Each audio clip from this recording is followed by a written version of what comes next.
मकर संक्रांति क्यों मनाई जाती है? एक प्रेरणादायक कहानी। बहुत समय पहले की बात है। भारत की पावन भूमि पर सूर्यदेव को जीवन का आधार माना जाता था। खेतों की फसल, नदियों का जल, ऋतुओं का परिवर्तन, सब कुछ सूर्य की गति पर निर्भर था। लेकिन आम लोगों को यह समझ नहीं आता था कि मकर संक्रांति जैसे पर्व का असली अर्थ क्या है। पहला अध्याय, एक जिज्ञासु गांव। गंगा किनारे बसा एक सुंदर गांव था, सूर्यपुर।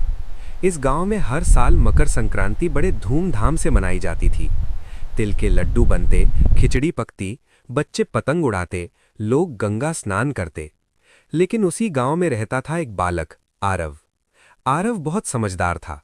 वो हर चीज का कारण जानना चाहता था।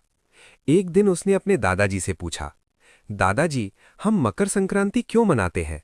सिर्फ पतंग उड़ाने और लड्डू खाने के लिए? दादाजी मुस्कुराए, लेकिन बोले, इसका उत्तर आसान नहीं है बेटा। इसके लिए तुम्हें कहानी सुननी होगी। सूर्य, धर्म, विज्ञान और मानवता की कहानी। सूर्य की यात्रा। दादाजी ने कहना शुरू किया, बहुत प्राचीन समय में ऋषियों ने आकाश का गहन अध्ययन किया। उन्होंने देखा कि सूर्य साल भर अलग अलग दिशाओं में चलता प्रतीत होता है। उन्होंने सूर्य की इस यात्रा को दो भागों में बांटा। दक्षिणायन, जब सूर्य दक्षिण दिशा की ओर होता है। उत्तरायन, जब सूर्य उत्तर दिशा की ओर बढ़ता है। जब सूर्य मकर राशि में प्रवेश करता है और उत्तर की ओर बढ़ता है, उसी दिन को कहा गया मकर संक्रांति। दादाजी बोले, बेटा, ये दिन अंधकार से प्रकाश की ओर जाने का प्रतीक है। किसान और फसल। आरव ध्यान से सुन रहा था। दादाजी बोले, मकर संक्रांति के समय किसान अपनी फसल काट चुका होता है। गेहूं, चना, सरसों सब तैयार होती है।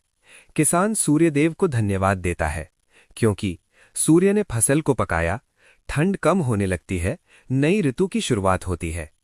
इसीलिए इस दिन खिचड़ी, तिल, गुड़ का दान किया जाता है, क्योंकि तिल और गुड़ शरीर को गर्मी देते हैं और स्वास्थ्य बनाए रखते हैं। भीष्म पितामह और उत्तरायण। अब दादाजी की आवाज गंभीर हो गई।